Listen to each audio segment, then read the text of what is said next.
بسم الله والحمد لله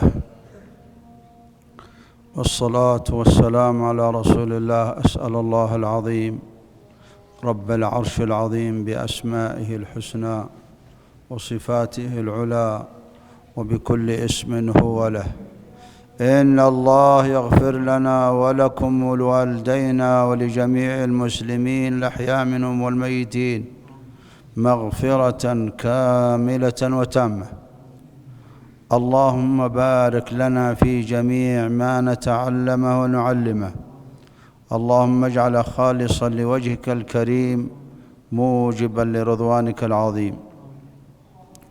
نسأله سبحانه وتعالى أن يجعلنا وإياكم من المرحومين، وأن يجعلنا من المقبولين، وأن يجعلنا من المخلصين الحامدين الشاكرين الذاكرين الصوامين القوامين المجتهدين في طاعتك يا رب العالمين.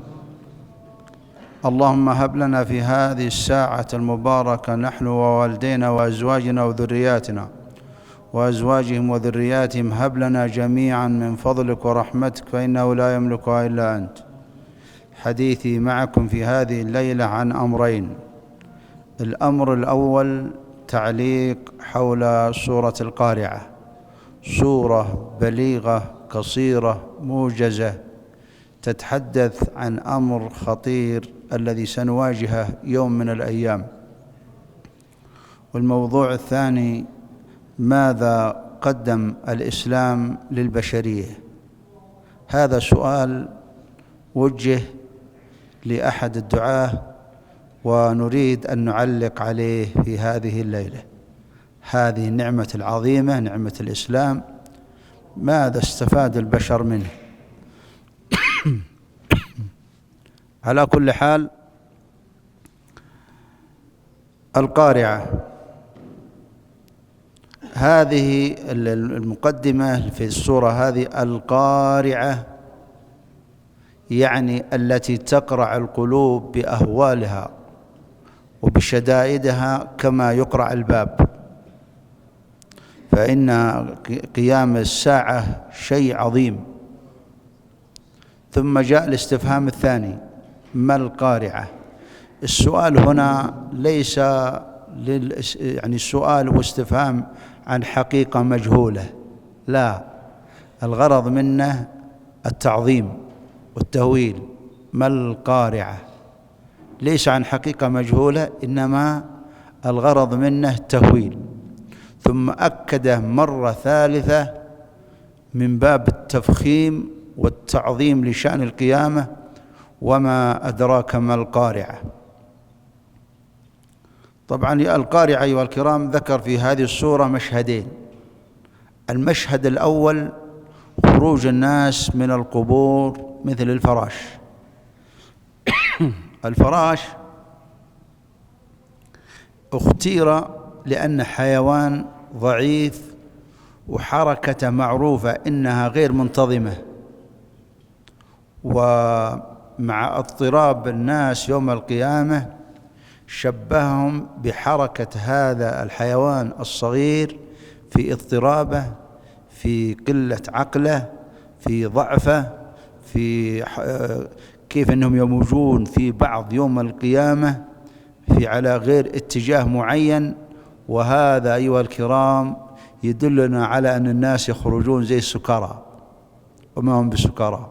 يعني يمشي يعني شفتوا اللي خايف ويمشي ما هو داري فين يروح، وعقله أصبح ضعيف زي الفراشة هذه. شبه الناس بخروجهم بالفراش، وشبههم أيضا بالجراد المنتشر. والجراد اللي شفتوه لما يمتلي الجو شوف كيف حركته دائبة وغير منتظمة وضعيف. وعاد شبهنا يوم القيامة بأن الناس يخرجون كالفراش المبثوث، وتكون الجبال على صلابتها وعلى قوتها وعلى أنها جبال عظيمة وشامخات. وكما يقال ما تهزك الجبل الريح، يعني أن الجبال ما تهزها الريح.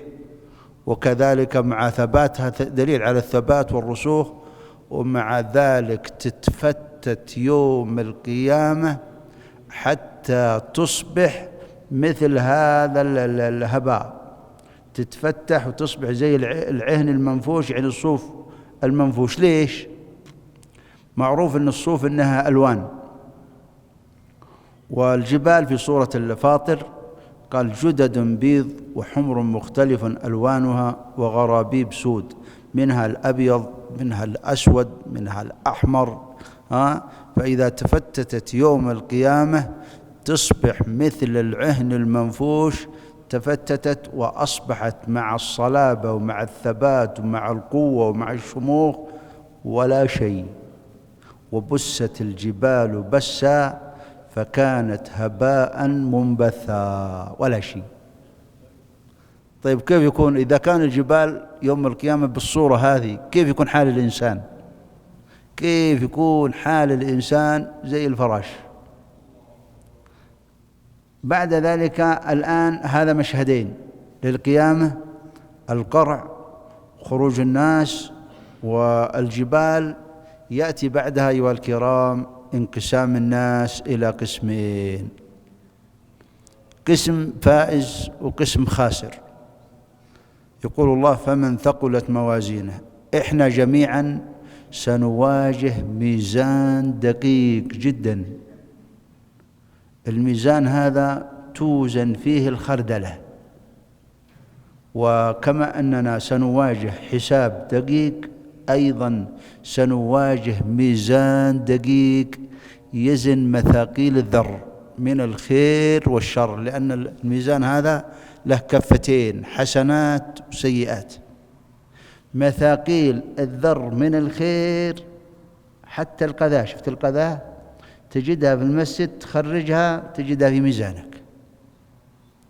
تتبسم بس تبسم كذا، تبسم وجهك، تتبسم لأخيك المسلم، بس ما تسوي شيء، بس إنما تطلق وجهك، صدقة تجدها في الميزان، صدق بس تبسم. تكشر برضه مشكلة، العبوس، التبسم، الكلمة الطيبة، بس كلام، أي خير تفعله ولو كان شيء يسير جدا لا يكاد يذكر، فإنك ستجده في ميزان حسناتك. وفي المقابل ستجد مثاقيل الذر من الشر في ميزان سيئاتك، حتى التفلة. يعني الواحد ممكن ما يلتفت إليها ولا يلتفت إليها يوم من الأيام، ويظن أن هذه التفلة أنا بتجي في سيئاته. التفلة تتفلها في المسجد تجدها في السيئات.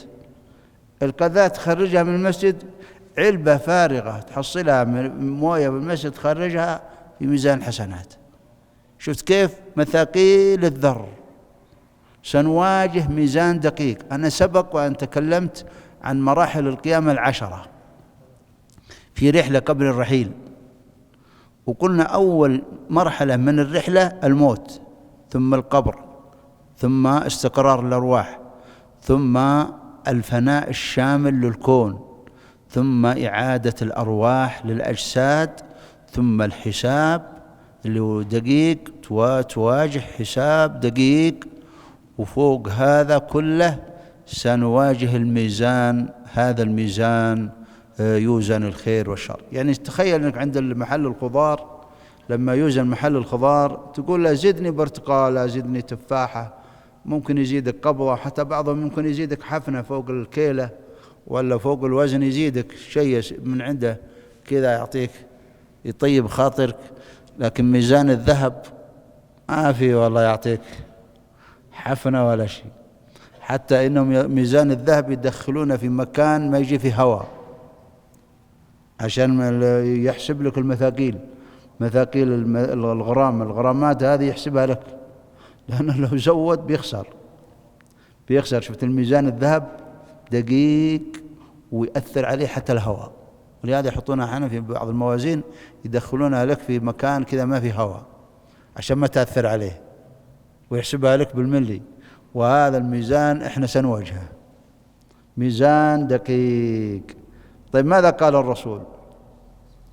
قال: لا تحقرن من المعروف شيئا. أي معروف، أي خير ولو أن تلقى أخاك بوجه طلق. يعني الواحد حتى التبسم هذا يمكن ما يلتفت إليه، ولا ولو الكلمة الطيبة، أي خير تفعله سيحسب لك مثاقل، فمن يعمل مثقال ذرة من خير يراه. حتى الرسول قال أن القذاة يعني القذاة تخرج يشيلها. الإمام البخاري يقول في الرواة، أحد الرواة كان يقول إني كنت جالس عنده في المسجد، قال فرأى قذاة في المسجد فأخذها على حين غفلة من الناس وأدخلها في جيبه. حمل القذاة هذه وادخلها في جيبه، لأنه قرأ في الحديث إن سبحان الله الكرام إن القذاة تخرجها من المسجد تجدها في صحيفة حسناتك. وكذلك قال إياكم ومحقرات الذنوب فإنها تجتمع على العبد حتى تهلكه، مثل القطر. الذنوب المحقرات هذه اللي ما تلتفت إليها مثل القطر، قطرة قطرة ينزل سيل يشيل لك الكباري، يشيل لك الجسور، ويشيل لك القرى، ويشيل لك المدن، ويشيل لك المزارع، وهو في بدايته قطرة قطرة قطرة. قال إياكم محقرات الذنوب. وقال في الرواية الثانية قال فإن لها من الله طالب. وقال إن محقرات الذنوب أيها الكرام أن هذه الذي يعني فإنها تجتمع العبد حتى تهلك، وأن لها من الله طالب. وإنها شبهت، ضرب لها مثل بأن قوم نزلوا في بادية أو في صحراء وأرادوا ينضجون طعام، هذا جاء بعود وهذا بعود حتى أضرموا نارا وأنضجوا طعامهم. هكذا تجتمع عليك محقرات الذنوب وتهلك الإنسان، لأنها مثل دودة القز. دودة القز مثل العاصي. دودة القز معروف أنها تنسج على نفسها حتى يأتي يوم من الأيام تموت داخل النسيج هي. ليش؟ لأنها حاصرت نفسها بالنسيج هذا ونسجت حتى. وكذلك العاصي هو يجمع على نفسه من الذنوب، تجتمع عليه الذنوب حتى يهلك والعياذ بالله.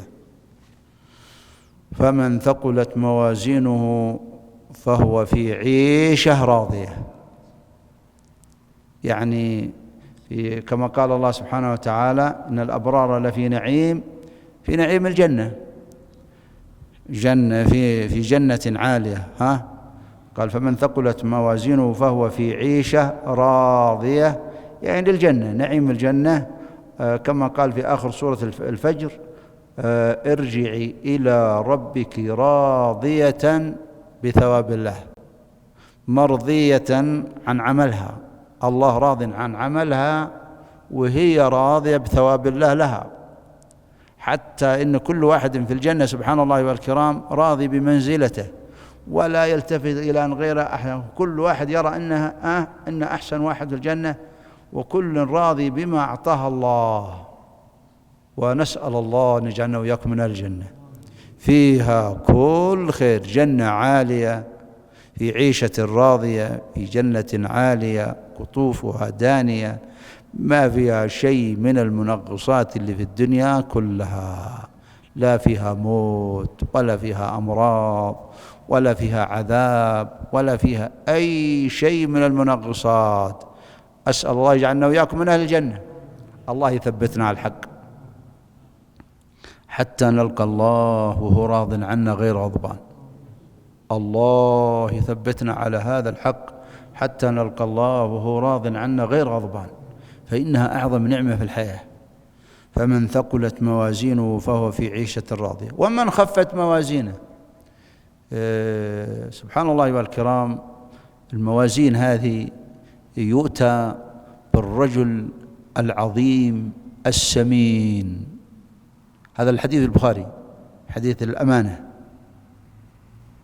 لما قال إنها نزلت الأمانة في جذر قلوب الرجال فعلموا وعملوا، إلى أن قال إن يأتي على الناس زمان ما تجد فيهم أمين حتى يؤتى بالرجل السمين العظيم يوضع في الميزان ما يزن جناح بعوضة. شفت النامسة هذه، جناح النامسة هذه، هو في كفة سمين وعظيم وفي الميزان ولا حتى يجيب الجناح البعوضة هذا. طيب ليش؟ الوزن هنا ما يوزن الشحم واللحم، يوزن الإيمان والعمل، يوزن الإيمان والعمل، لأنها ثلاثة: يوزن عمل الإنسان، ويوزن العامل، وتوزن الصحف. ابن مسعود لما كان على غصن الأراك، وكان غصن الأراك يعني معروف أن الأراك إنه غصنه ضعيف، فكان يتحرك بن مسعود، فضحك الصحابة من دقة ساقيه، فقال: إنها في الميزان أثقل من جبل أحد. اللي قد شاف جبل أحد، جبل أحد يحبنا ونحبه، يقولها عليه الصلاة والسلام. ومع هذا عبد الله بن مسعود وزن في الميزان أثقل من جبل أحد، وهذا الرجل السمين العظيم ما يزن جناح البعوضة. وش البعوضة يا جماعة؟ والله حتى أحيانا تبحث عنه ما تجده، إذا انفصل ما تحصله، ما تدري كيف تجيبه، هو ما يعني لا يكاد يذكر. معناه أن هذا الرجل ما في خير. وسبحان الله أيها الكرام، فمن ثقلت موازينه قالوا بس زوانه شيء يسير، تغلب خيرك، يغلب خيرك شرك، وحسناتك تغلب سيئاتك، ولو بزوانه تدخل الجنة. وإذا غلب شرك خيرك ولو بزوانه. طبعا تصور إن واحد إن كل حسنة ب10 حسنات، هذا أقل تقدير، فما فوق، إلى 700 ضعف، إلى أضعاف كثيرة، إلى أن من الناس من يدخل ببعض الحسنات يدخل بها الجنة، الحسنة يدخل بها الجنة، حسنة ما تدخل حتى بالمضاعفة. فسبحان الله أيها الكرام، وهذا الإنسان اللي يوضع حسناته في كفة وتغلب سيئاته بزوانه، والسيئات تسجل واحدة بس، واحدة ما فيها مضاعفة، ومع ذلك استوت مع الحسنات وزادت بزوانه، معنى عنده شر كثير، إلا أن يغفر الله له. وتوضع الصحف في الميزان توزن، ويوضع العامل يوزن. فكما سمعتم بن مسعود في الميزان أثقل من جبل أحد، وهذا الرجل السمين ما يزن جناح بعوضة، لأن ما عنده إيمان ولا عنده خير، وهذا الميزان دقيق جدا. أسأل الله يرحمنا يا إخوان، إي والله أسأل الله يرحمنا. ومن خفت موازينه فأمه هاوية. طبعا إذا الإنسان حكم عليه بالنار، الكافر، طبعا الكافر هو يوزن الكافر، مع أن الكافر ليس عنده حسنات، كافر ليس عنده حسنات. أنا ذكرت لكم في سورة الماعون أن بن جدعان، قالت يا رسول الله بن جدعان كان يطعم وكان يحسن وكان يصل الأرحام ويقري الضيف، يعين على نوائب الدهر، وكان ينفع ذلك. قال إنه ما قال يوم من الأيام رب اغفر لي خطيئتي يوم الدين، ما عنده شيء. إذا ما فيه عند الإنسان حسنات، سبحان الله أيها الكرام، يعني بالنسبة للكافر أي خير يفعله في الدنيا يجازى عليه، لكن ما عنده إيمان بالله واليوم الآخر ما تقبل حسناته يوم القيامة.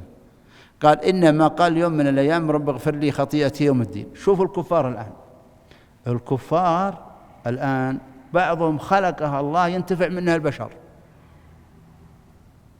يكون مثلا مخترع عبقري، يكتشف أشياء يستفيد منها الناس.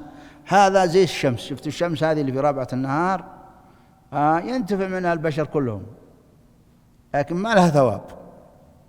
هو قد يجد أنه ينتفع الناس بالأشياء، لكنه ما قال يوم من الأيام رب اغفر لي خطيئتي، لو يسوي ما يسوي، ويصنع ما يصنع، ويستفيد الناس منه ما يستفيدون، إذا ما عنده إيمان بالآخرة ما ينفعه.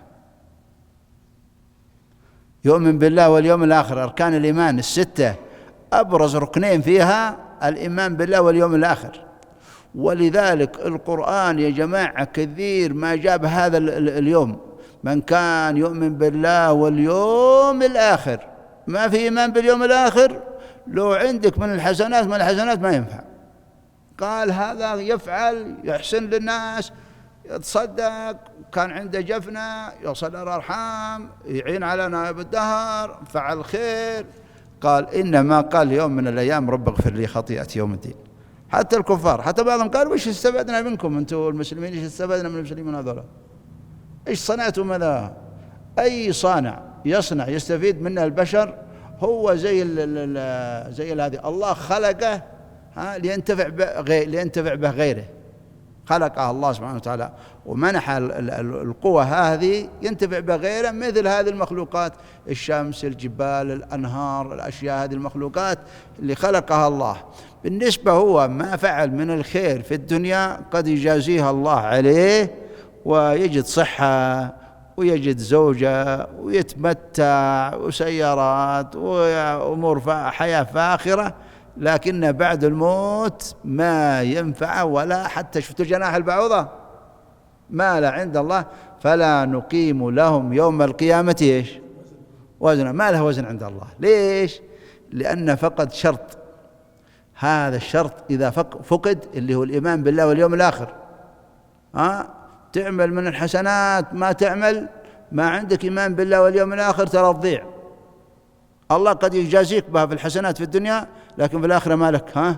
فلا نقيم له يوم القيامة وزنا. فالكافر يوزن ترى، لكن يوزن عذابه،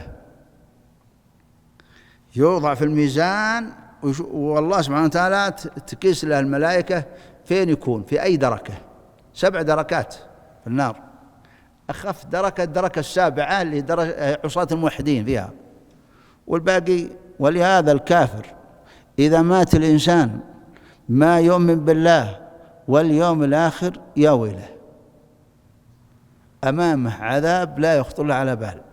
ويقول الله لو أن لهم ما في الأرض جميعا، لو يفتدي بملء الأرض ذهب ويفتدي بملء هذه الدنيا كلها ما تقبل منه، ما يتقبل منه. هنا تتصدق بشق تمرة الله يقبل عليك، بس بشرط عندك إيمان.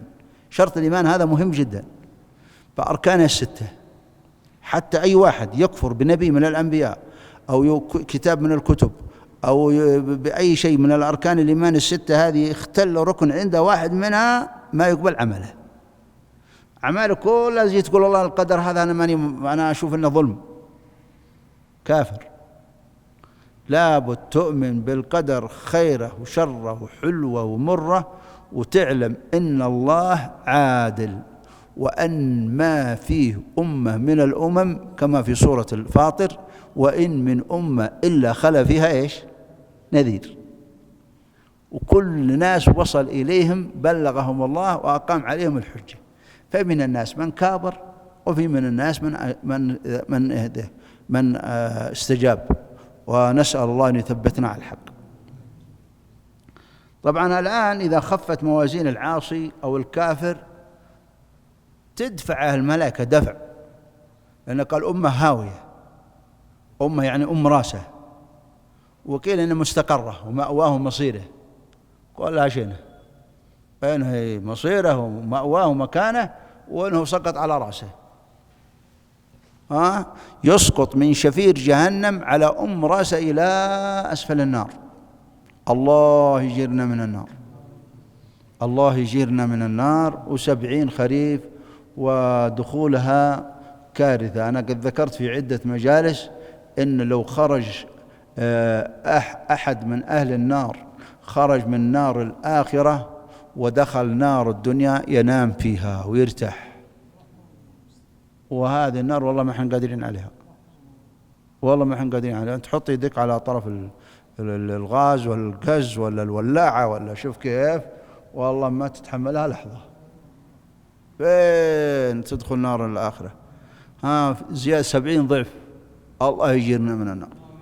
والله اللي كابر يا جماعة ولا بيصلي ولا بيصوم ولا بيخاف الله ولا بيراقب الله ولا بيدعو الله ليل نهار، إن الله يثبت على الحق حتى يلقاه راض عنه، وإلا سيضيع. والإنسان إذا ماته على شر العمل هلك. بقينا في النقطة الثانية، ماذا قدم الإسلام للبشرية؟ أولا لابد نرجع للأصل. شوفوا، يقول لك الأصل كما قال جعفر بن أبي طالب، لأنهم وصلوا عند النجاشي وسألهم، قال والله إنحن كنا في جاهلية وشر، كنا في جاهلية جهلاء وعماية عمياء، كنا نعبد الأصنام، وكنا ناكل الميتة، وكنا نقطع الأرحام، وكنا نشرب الخمر، وكانوا يزنون، وكان يأكل القوي الضعيف، وكان ذكر المصائب اللي عندهم، المصائب اللي خرج الإنسان عن الإسلام. لا تسأل عن الظلم، لا تسأل عن حق الله ضايع، حقوق الناس ضايعة، وكل ما شئت.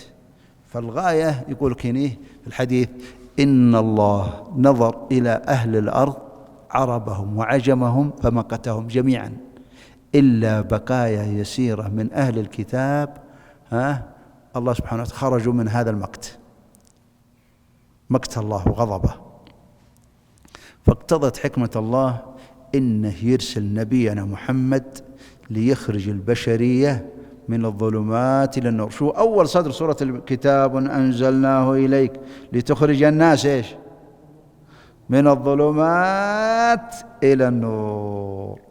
زي ما قال أبو جعفر، قال والله كنا نعبد الأصنام، كنا نأكل الميتة، وكان يسلب، كنا السلب والنهب والقتل وقطيعة الأرحام والسفك. فجاء الله برجل نعرف أمانته، نعرف صدقه، دعانا إلى عبادة الله، بين لنا الحقوق، حق الله وحقوق العباد، حقوق الناس، حق الوالدين، حق الزوجة، حق الأبناء، حق الجيران، كل ما شئت، الحقوق كلها بانت كلها. طيب، أعظم شيء قدم الإسلام للبشرية التوحيد. والله يا جماعة شفتوا زلزال اليابان يعني قبل سنتين، سقط البوذا حقهم، الصنم هذا صنم من ذهب سقط على خشمه بالأرض، وجابوا له مجموعة من العمال وشلوه ووقفوا هذا. يعني صنم ما يدافع عن نفسه ولا يمتنع، لا تملك لنفسها لا نفعا.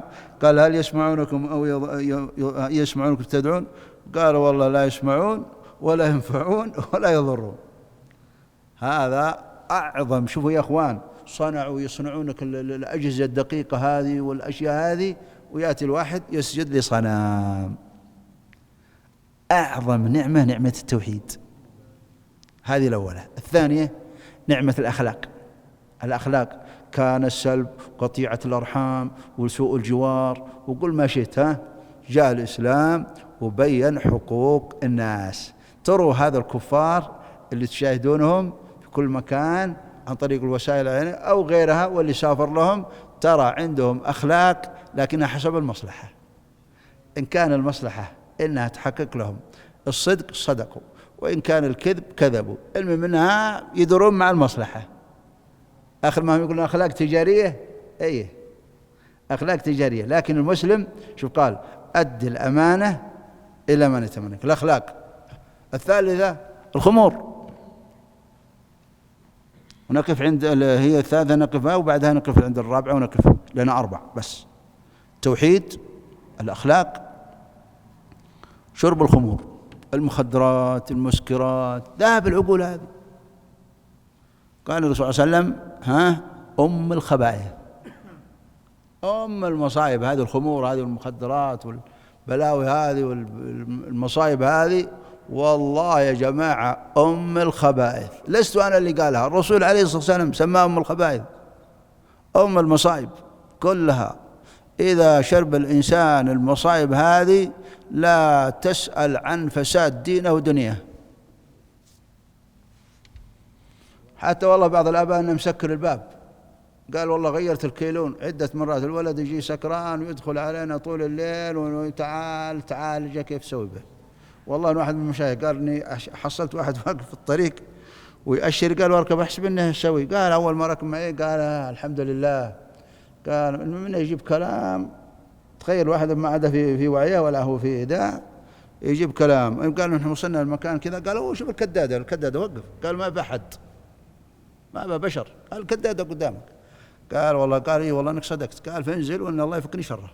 وقد أعطاني من السواليف في السيارة ما بيعلي. شفتوا كيف؟ هذه الخمور وما أدراك ما الخمور والمخدرات والبلاوي هذه.